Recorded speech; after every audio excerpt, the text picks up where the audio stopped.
ओम शांति। आज 23 जुलाई 2023 आज अव्यक्त बाप दादा की मुरली के अनमोल मधुर महावाक्य हैं। रिवाइज कोर्स है 16 मार्च 1995। अव्यक्त बाप दादा के मुरली का टाइटल है सर्व प्राप्ति संपन्न। सर्व प्राप्ति संपन्न आत्मा की निशानी संतुष्टता और प्रसन्नता। आज सर्व प्राप्तियां कराने वाले बाप दादा अपने चारों ओर के प्राप्ति संपन्न बच्चों को देख रहे हैं।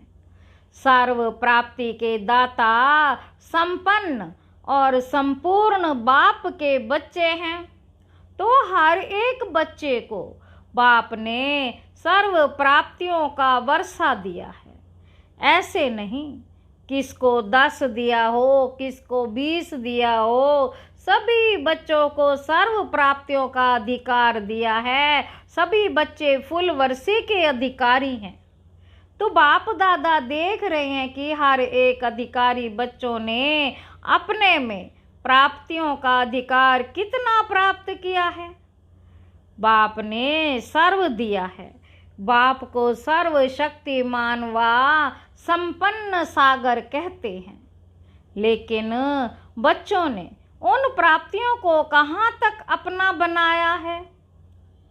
बाप का दिया हुआ वर्षा जब अपना बना लेते हैं तो जितना अपना बनाते हैं उतना नशा और खुशी रहती है।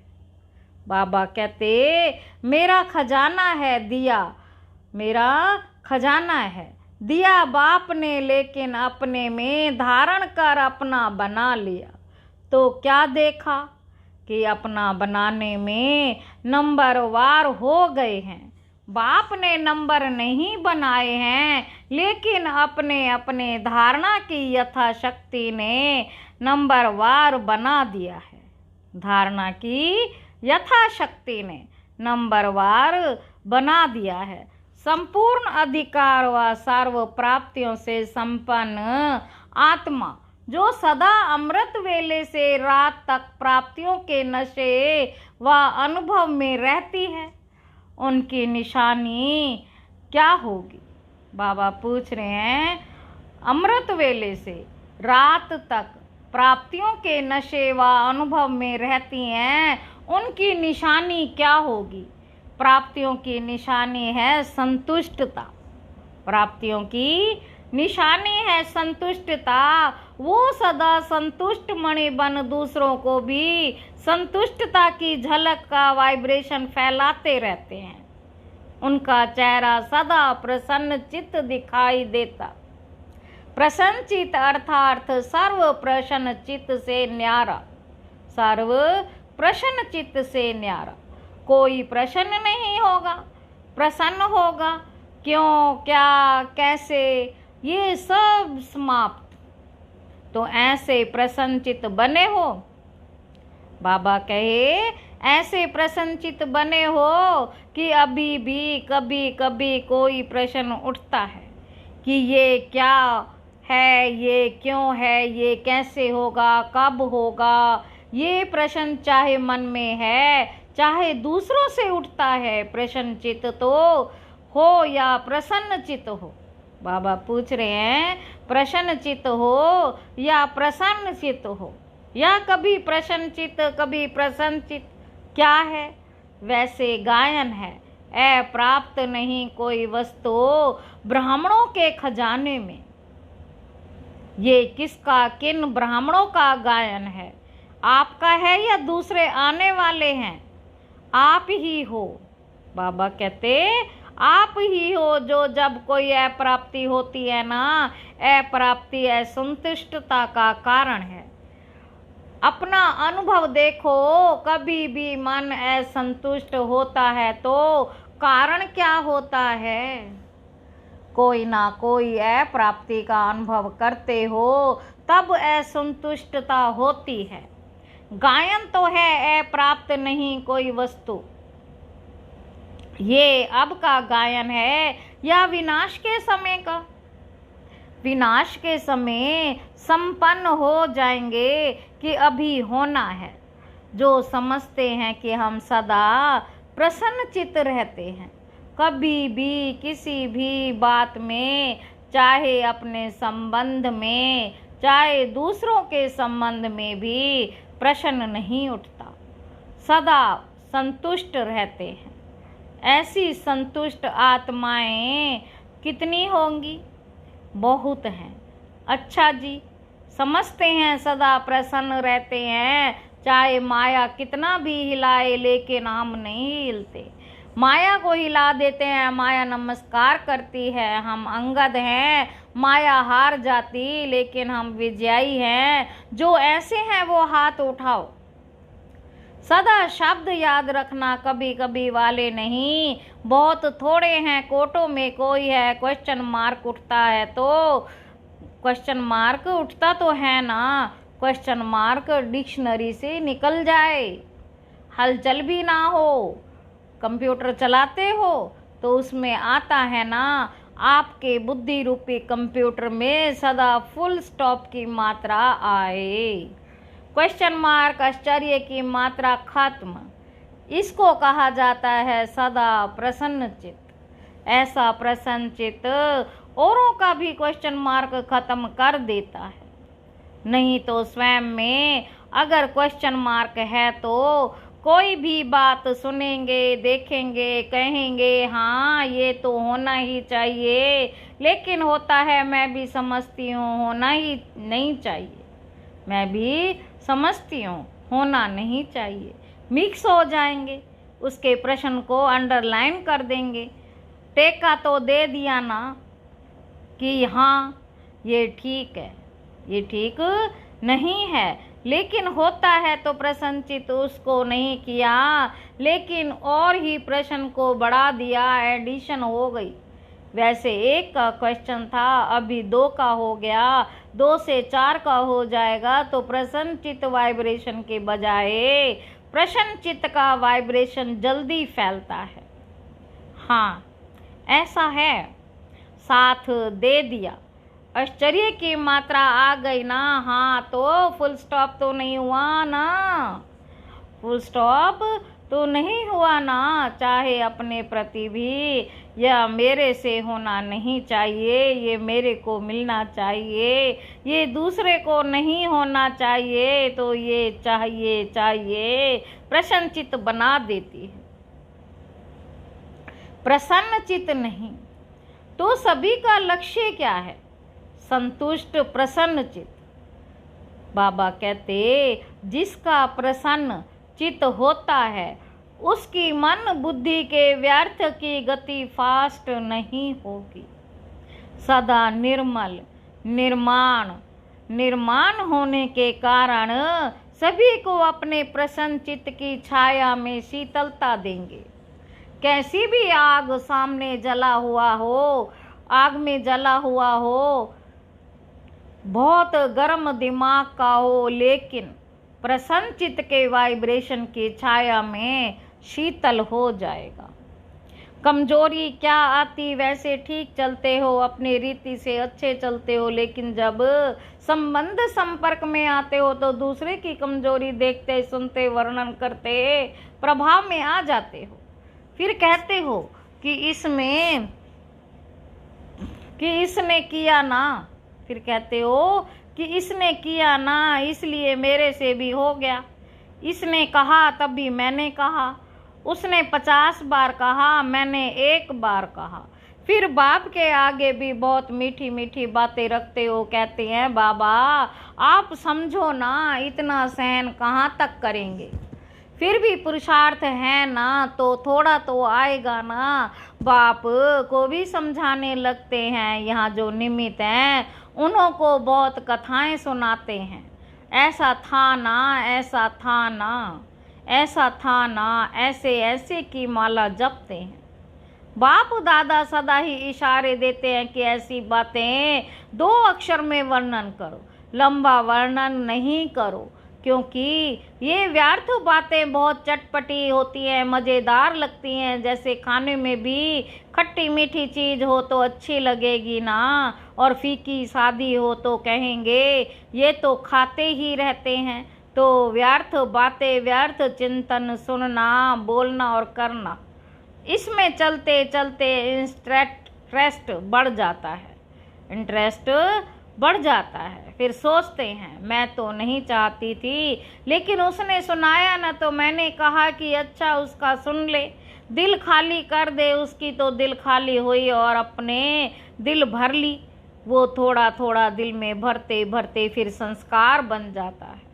और जब संस्कार बन जाता है तो महसूस ही नहीं होता कि ये रॉन्ग है।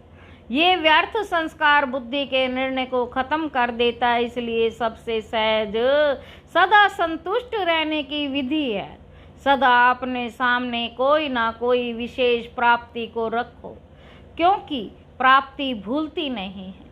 ज्ञान की पॉइंट्स भूल सकती है, लेकिन कोई भी प्राप्ति भूलती नहीं है।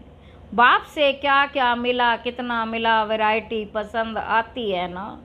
एक जैसा पसंद नहीं होता। तो आप अपने प्राप्तियों को देखो। ज्ञान के खजाने की प्राप्ति कितनी है, योग से शक्तियों की प्राप्ति कितनी है, दिव्य गुणों की प्राप्तियां कितनी हैं, प्रैक्टिकल नशे में खुशी में रहने की प्राप्तियां कितनी हैं। बहुत लिस्ट है ना। पहले भी सुनाया था, कभी कोई गुण की प्राप्ति को सामने रखते हुए संतुष्ट रहो, क्योंकि एक गुण भी अपनाया तो जैसे विकारों का आपस में बहुत गहरा संबंध है। अगर बाहर के रूप में मर्ज रीति से क्रोध है, लेकिन आंतरिक चेक करो तो क्रोध के साथ लोभ अहंकार होता ही है। ये सब आपस में साथी हैं। कोई मर्ज रूप में होते हैं, कोई मर्ज रूप में होते हैं। तो गुण भी जो है उन्हों का भी आपस में संबंध है। इमर्ज एक गुण को रखो, लेकिन दूसरे गुण भी उनके साथ इमर्ज रूप में होते हैं। तो रोज कोई ना कोई प्राप्ति स्वरूप का अनुभव अवश्य करो। अगर प्राप्ति इमर्ज रूप में होगी तो प्राप्ति के आगे है प्राप्ति खत्म हो जाएगी और सदा संतुष्ट रहेंगे। वैसे भी देखो, दुनिया में भी मुख्य प्राप्ति सभी क्या चाहते हैं? हर एक चाहता है कि अपना नाम अच्छा हो, दूसरा मान और तीसरा शान। नाम मान शान ये प्राप्त करना चाहते हैं। आप भी क्या चाहते हो? बाबा पूछ रहे हैं, आप भी क्या चाहते हो? आप भी तो यही चाहते हो। आप भी तो यही चाहते हो ना, हद का नहीं बेहद का। तो दुनिया वाले तो हद के नाम के पिछाड़ी दौड़ते हैं। आपका नाम विश्व में जितना ऊंचा उतना और किसका है? तो आप अपने नाम को देखो। सबसे नाम की विशेषता यह है कि आपका नाम कौन जपता है। स्वयं भगवान आपका नाम जपते हैं, तो इससे बड़ा नाम क्या होगा। आपके नाम से अभी लास्ट जन्म में भी अनेक आत्माएं अपना शरीर निर्वाह चला रही हैं। आप ब्राह्मण हो ना, तो ब्राह्मणों के नाम से आज भी नामधारी ब्राह्मण कितना कमा रहे। अभी तक नामधारी ब्राह्मण भी कितना ऊंचे गाए जाते हैं। तो आपके नाम की कितनी महिमा है। इतना श्रेष्ठ नाम आपका हो गया। इसलिए हद के नाम के पीछे नहीं जाओ।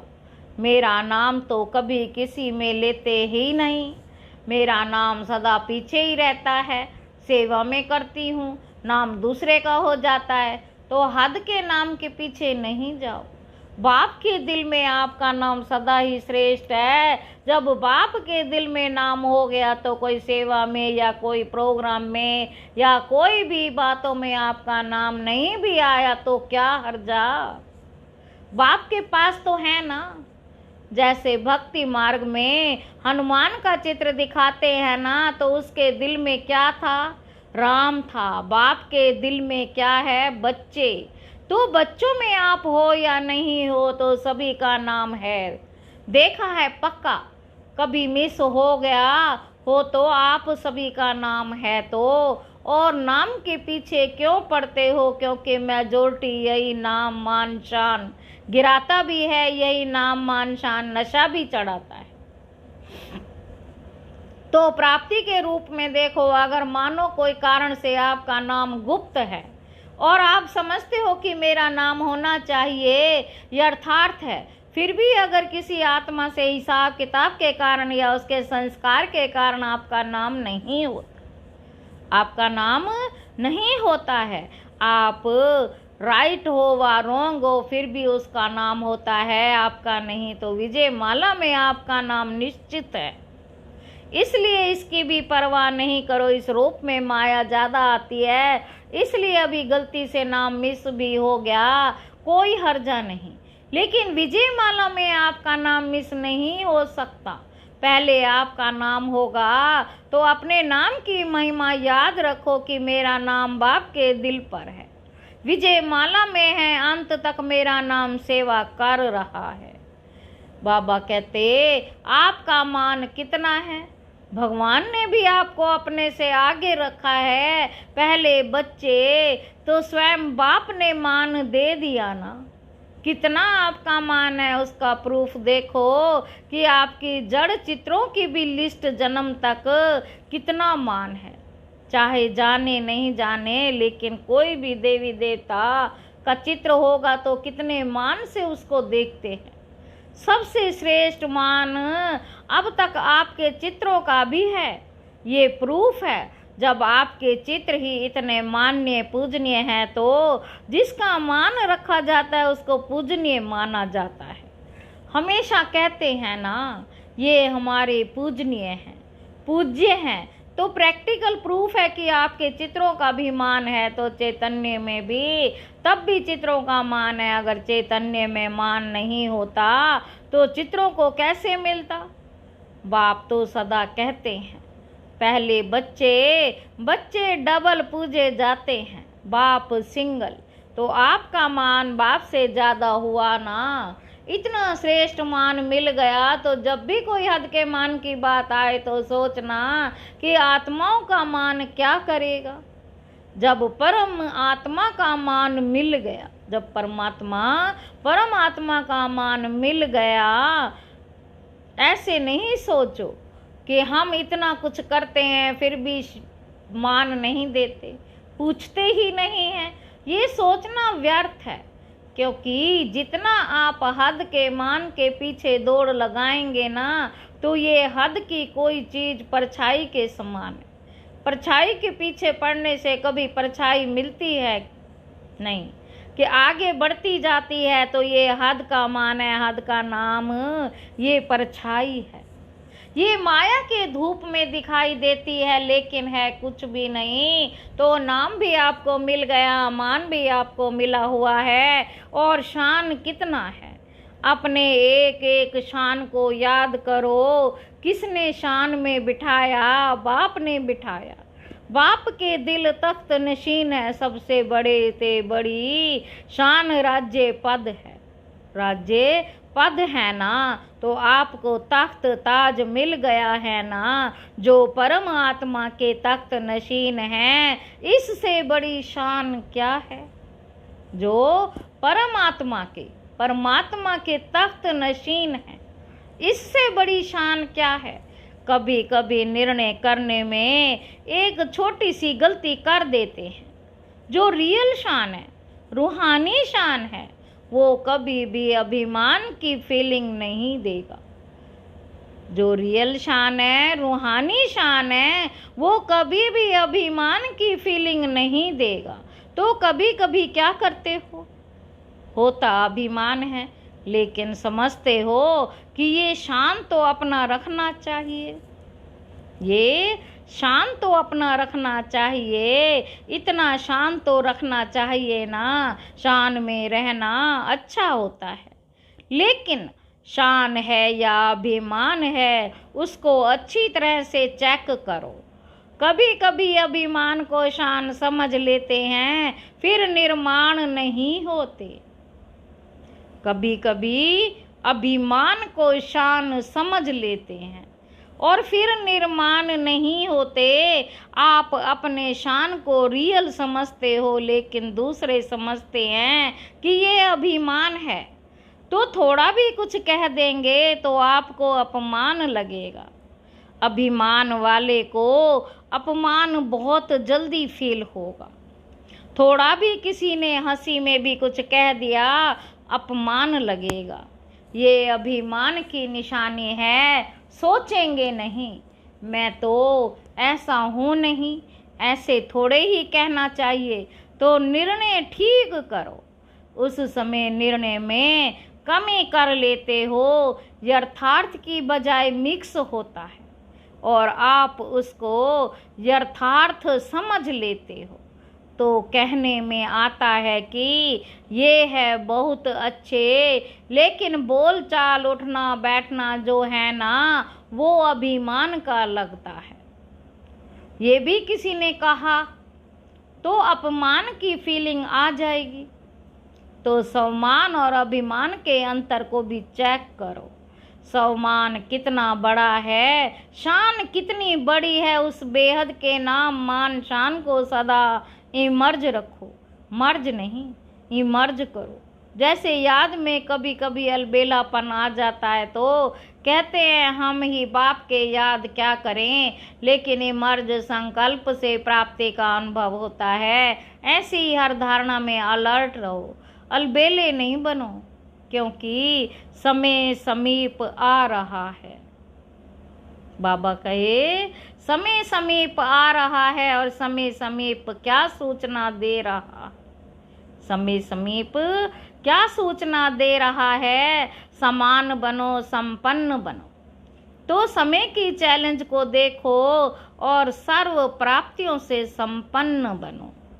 अच्छा, चारों ओर के सदा सर्व प्राप्ति स्वरूप आत्माएं, सदा संतुष्ट, सदा प्रसन्नचित रहने वाली श्रेष्ठ आत्माएं, सदा स्वयं को श्रेष्ठ नाम मान शान के अधिकारी अनुभव करने वाली समीप आत्माएं, सदा सर्व को संतुष्टता के वाइब्रेशन की लाइट माइट देने वाले प्रसन्न चित्त आत्माओं को बाप दादा का याद प्यार और नमस्ते। हम रूहानी बच्चों के रूहानी बाप दादा को याद प्यार और नमस्ते। बाबा नमस्ते, शुक्रिया बाबा शुक्रिया।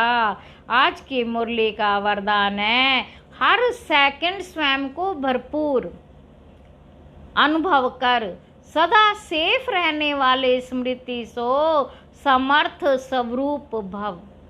बाप दादा द्वारा संगम युग पर जो भी खजाने मिले हैं, उनसे स्वयं को सदा भरपूर रखो।